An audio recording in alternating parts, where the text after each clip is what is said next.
Bismillahirrahmanirrahim. Assalamu alaikum guys. My name is Aslan Ahmed and welcome to another video. So today our topic of discussion is protein. Protein आपको पता होगा कि कितना important topic है। Cell का जो तकरीबन 50% जो उसका ड्राई वेट है वो अकेला प्रोटीन है, तो इससे आपको इसकी इंपॉर्टेंट का अंदाज़ा हो जाएगा। ठीक है, तो इसकी डिफाइन को पढ़ने से पहले हम इसका थोड़ा स्ट्रक्चर देखते हैं, ठीक है, ताकि आपको थोड़ा सा इल्म हो जाए। प्रोटीन बेसिकली आप समझ लीजिए कि ये हमारे पास प्रोटीन है, इसको आप लोग प्रोटीन समझ लें। ठीक है, अभी हमारी बॉडी के अंदर है, ठीक है, हीमोग्लोबिन भी प्रोटीन है, मोस्टली एंजाइम्स भी प्रोटीन है। तो इवन 50% हमारी बॉडी के अंदर क्या कह सकते हैं, सेल के अंदर प्रोटीन है। अभी बनती कैसी है, ठीक है, अब इसकी थोड़ा स्ट्रक्चर देखें, उसके बाद हम इसकी डिफाइन पे आएंगे। हम जानते हैं कि जो प्रोटीन है एक पॉलीमर है जो कि अमीनो एसिड से मिलकर बनती है।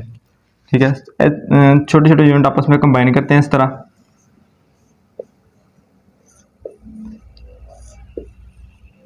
ये छोटे छोटे यूनिट आपस में कंबाइन करेंगे, फिर छोटे छोटे यूनिट्स हम क्या कहेंगे, अमीनो एसिड्स। ये एक सिंगल यूनिट अमीनो एसिड है।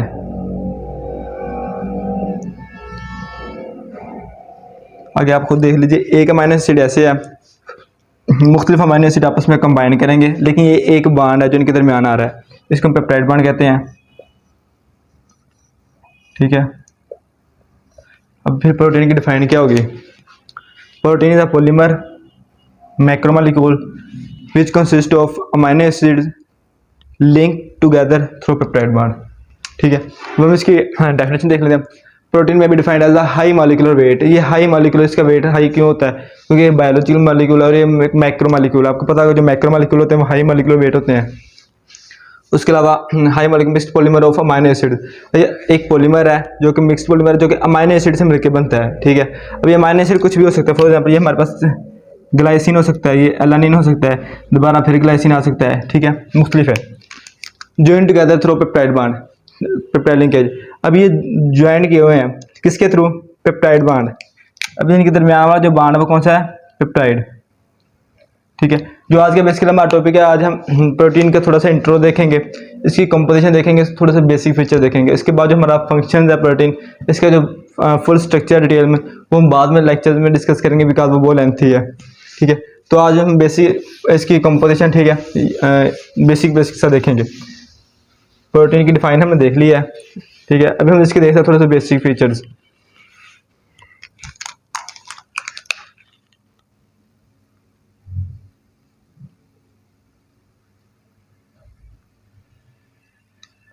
हमें पता है कि पॉलीमर एक लार्ज प्रोटीन एक लार्ज पॉलीमर है।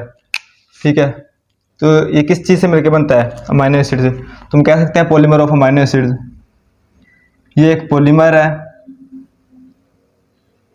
ठीक है, of amino acids, amino acids. इसमें होता क्या क्या है, बेसिकली ये हमारे पास प्रोटीन है ना, इसमें हम देखते हैं कौन कौन से एलिमेंट्स पाए जाते हैं। ठीक है, और जारी बात जो हमारे पास अमीनो एसिड होता है, जो उसमें एलिमेंट्स होंगे जारी बात वो प्रोटीन में होंगे। और हमें अमीनो एसिड का स्ट्रक्चर पता है, उसमें एक अमीनो ग्रुप होता है, उसके ऊपर कार्बोक्सिल ग्रुप होता है, उसमें कार्बन, हाइड्रोजन, नाइट्रोजन सब आ जाते हैं। तो इसमें जो उनसे एलिमेंट होते हैं ना वो कौन कौन से होते हैं। ठीक है, इसमें कार्बन होता है, हाइड्रोजन होता है, नाइट्रोजन, ऑक्सीजन, और सम टाइम इनके अलावा सम टाइम फॉस्फोरस भी हो सकता है।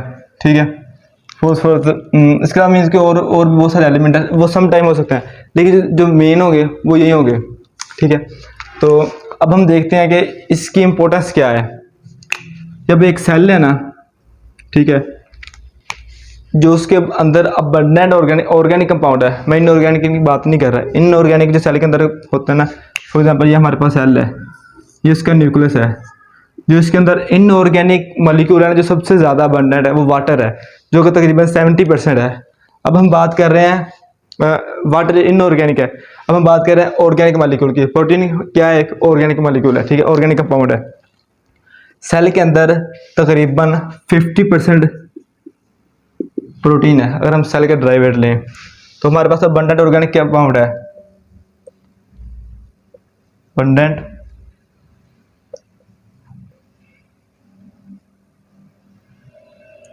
Organic compound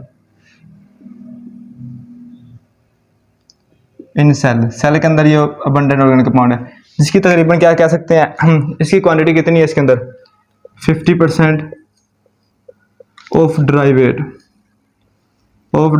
of sale, dry wet off sale. ठीक है, जो सेल के अंदर जो ड्राई वेट अगर हम सेल कर लेते हैं इसके अंदर तकरीबन 50% अकेली प्रोटीन है, तो इससे हमें प्रोटीन की इंपॉर्टेंस क्या तो अंदाजा हो जाएगा। ठीक है, अब हम देखते हैं कि जो एक प्रोटीन है, इस हमें पता है कि प्रोटीन अमाइनो एसिड से मिलकर बनती है। ठीक है, एक प्रोटीन के अंदर कितने अमाइनो एसिड्स आ सकते हैं? ज़्यादा से ज़्यादा 0 से लेके 3000 तक अमाइनो एसिड्स।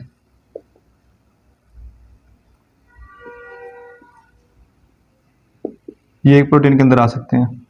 एक प्रोटीन कम से कम अब इस मीन्स के फॉर एग्जांपल हमारे पास जो हीमोग्लोबिन है वो तकरीबन आई थिंक 576। ठीक है, उसमें इतने अमाइनो एसिड होते हैं।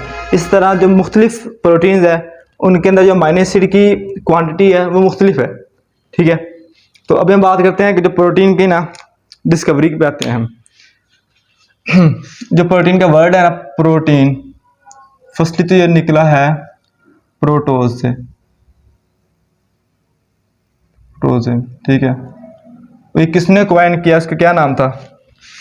बर्जीलियस साइंटिस्ट था एक। किस डेट में? 1838 में। 1838 में एक साइंटिस्ट था जिसका नाम था बर्जीलियस। इसने जो प्रोटीन है, इसने फर्स्टली जो वर्ड कहा था वो प्रोटोज था। ठीक है, प्रोटोज का मतलब क्या था? प्राइमरी। इसका मतलब था प्राइमरी।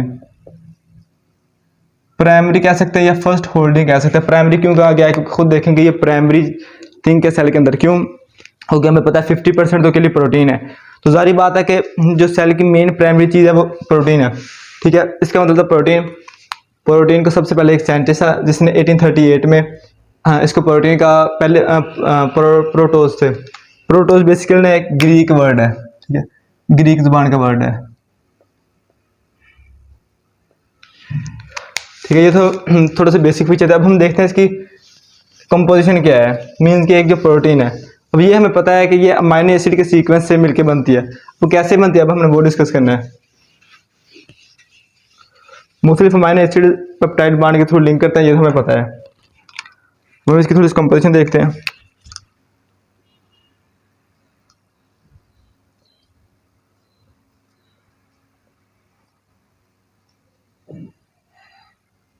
कंपोजिशन इसकी क्या है। अब हमें ये पता है कि जो प्रोटीन है ये एक पॉलीमर है। ठीक है, और जो भी पॉलीमर होता है वो छोटे सब यूनिट से मिलके बनता है। ठीक है, जैसे हम बात करते होते हैं कि डीएनए ये एक पॉलीमर है, वो ये छोटे छोटे यूनिट्स मिलके बनता है, मोनोमर्स है जिसे हम न्यूक्लियोटाइड कहते हैं। इस तरह प्रोटीन एक बड़ा यूनिट है जो कि छोटे यूनिट से मिलकर बनता है जिसको हम कहते हैं अमाइनो एसिड डबल है। ठीक है, तो इनका स्ट्रक्चर देख लेते हैं। हमने बात की है कि ऐसे लिंक होता है, first amino acid peptide bond, second amino acid peptide bond, third, fourth. अब इस तरह हमने बात की है। ये सिंगल क्या है? एक अमाइनो एसिड है। ठीक है, तो अब अभी हमने इसका थोड़ा स्ट्रक्चर खोल के देखते हैं। एक अमाइनो एसिड का फॉर्मूला क्या होता है? ये हमें पता है। एक अमाइनो एसिड का फॉर्मूला इधर कार्बन होती है, इसकी 4 वैलेंसी होती हैं, ऊपर हाइड्रोजन होती है, इधर NH2 अमाइनो ग्रुप होता है, इधर COOH, इसके नीचे R होता है अल्काइल ग्रुप। अब ये अमाइनो एसिड को चेंज करने के लिए हमारे पास तकरीबन नेचर में 300 किस्म के अमाइनो एसिड हैं। ठीक है, उनमें जो मेन डिफरेंस है ना बस ये R ग्रुप का है। ठीक है, अगर हम ग्लाइसिन की बात करें तो इस R की जगह अगर हम H लगा दें तो हम कहते हैं इसका नाम ग्लाइसिन है, इस अमाइनो एसिड का नाम। अगर हम इसकी जगह CH3 लगा दें, ठीक है, तो ये अब एलानाइन बन जाता है। ठीक है, मीन्स कि R के चेंज करने से पूरा का पूरा हमारे पास अमाइनो एसिड चेंज हो जाता है।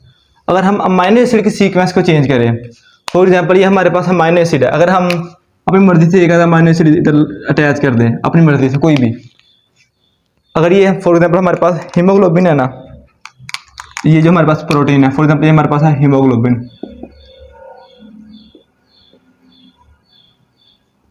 ये हमारे पास हीमोग्लोबिन है। हीमोग्लोबिन के अंदर ये जो अमाइनो एसिड होते हैं काफ़ी ज़्यादा होते हैं, तकरीबन 576 होते हैं। ठीक है, अगर हम इसमें से एक अमाइनो एसिड अपनी मर्जी से ऐड कर दें या रिमूव कर दें, ठीक है। तो क्या होगा, हीमोग्लोबिन की एक अमीनो एसिड चेंज करने से अपना फंक्शन परफॉर्म नहीं करेगी। बेसिकली इसका फंक्शन है कि बॉडी के अंदर ऑक्सीजन को कैरी करती है, ठीक है। इसने ऑक्सीजन के साथ बाइंड होना होता है। अगर इसका एक अमीनो एसिड हम चेंज करेंगे ना तो ये ऑक्सीजन के साथ बाइंड नहीं हो सकेगी, ऑक्सीजन को कैरी नहीं करेगी, ठीक है। तो अभी हम इसका स्ट्रक्चर देख लेते हैं किस तरह है। ये एक अमीनो एसिड है, अगर हम इसके साथ दूसरा अमीनो एसिड लिंक करें इस तरह NH2H, इधर हम CH3 कर लेते हैं, इधर हम H कर लेते हैं, ठीक है। वो एलानाइन है, ये ग्लाइसिन है, इसके CH। अब ये हमने क्या किया, ये एक अमीनो एसिड है, ये दूसरा अमीनो एसिड है, हमने एक अमीनो एसिड ले लिया, ये हमारे पास दूसरा अमीनो एसिड आ गया। अब ये आपस में लिंक क्यों है, अब हमने आपस को इनको लिंक करना है कैसे। हमें पता है कि COOH है, इसको मैं ऐसे भी लिख सकते हैं कि डबल ऊपर आ गया, ठीक है, OH, ठीक है। एक इसके पास ऑक्सीजन है, एक हाइड्रोक्सिल ग्रुप है। अब इस नाइट्रोजन के पास 2 हाइड्रोजन है, ठीक है। तो हम ऐसे कर सकते हैं, एक हाइड्रोजन ऊपर कर दी, एक हाइड्रोजन नीचे, जिसका हमने इसका स्ट्रक्चर को क्या कहते हैं खोल के लिखा है अभी। तब होगा क्या, ये 2 अमीनो एसिड है, ये भी 2 अमीनो एसिड है, इनके दरमियान एक बॉन्ड है। अब बॉन्ड कैसे बनेगा, इधर से H और OH आपस में बॉन्ड करें बनाएंगे और वाटर रिलीज हो जाएगा। और हमें पता है कि जिस जगह वो रिएक्शन जिनमें से वाटर रिलीज होता है उसको हम डिहाइड्रेशन रिएक्शन कहते हैं। क्यों, डी का मतलब रिमूवल, हाइड्रेशन मीन के वाटर रिमूव हो रहा है, ठीक है। अब जैसे वाटर रिमूव हो जाएगा, अब खुद देखिए अगर वाटर फॉर एग्जाम्पल हम ऐसे इधर से हमने वाटर रिमूव कर दिया है, ठीक है, H और OH को रिमूव कर दिया, पीछे अब होगा क्या, ठीक है, मीन्स कि ये बॉन्ड भी खत्म हो जाएंगे। अब हुआ क्या हमारे पास, अब ये कार्बन, अब ये नाइट्रोजन है, ठीक है। कार्बन की वेलोसिटी 4 होती है, 1 2 3 है, अभी एक की कमी है, वो तो हम OH ले गए हैं। नाइट्रोजन की 2 वेलोसिटी होती है, एक है अभी, एक इसके साथ नहीं है, ठीक है। तो ये आपस में एक बॉन्ड बना लेंगे, ठीक है, इस तरह ये आपस में बॉन्ड बनाएंगे और अटैच हो जाएंगे, ठीक है। इस बॉन्ड को हमने क्या नाम दिया था, पीछे हमने पढ़ा था पेप्टाइड बॉन्ड।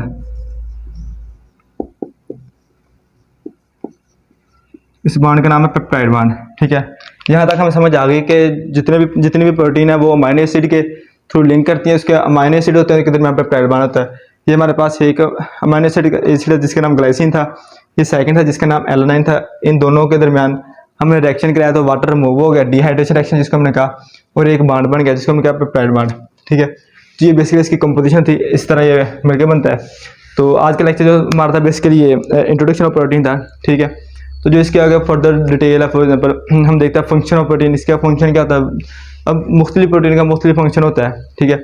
उसके बाद जब हम स्ट्रक्चर की बात करते हैं, उसके स्ट्रक्चर बहुत आगे डिफिकल्ट इसका आता है, प्राइमरी, सेकेंडरी, टर्शियरी, क्वार्टरनरी, ठीक है। तो उसके क्लासिफिकेशन भी आगे हैं, तो उसको हम अगले लेक्चर में डिस्कस करेंगे, ठीक है। तो ये बेसिकली पर्पज़ आपको इस लेक्चर का ये था कि आपको थोड़ा सा ना प्रोटीन से हाव हो जाए, ठीक है, कि प्रोटीन है क्या, ठीक है, मीन्स के इसका बेसिकल फंक्शन क्या है, उस सेल के अंदर इसकी क्या इंपॉर्टेंस है। बाकी हम बाद में अपने डिटेल लेक्चर में डिस्कस करेंगे, ठीक है। तब तक अपना ख्याल रखें, अल्लाह हाफिज़।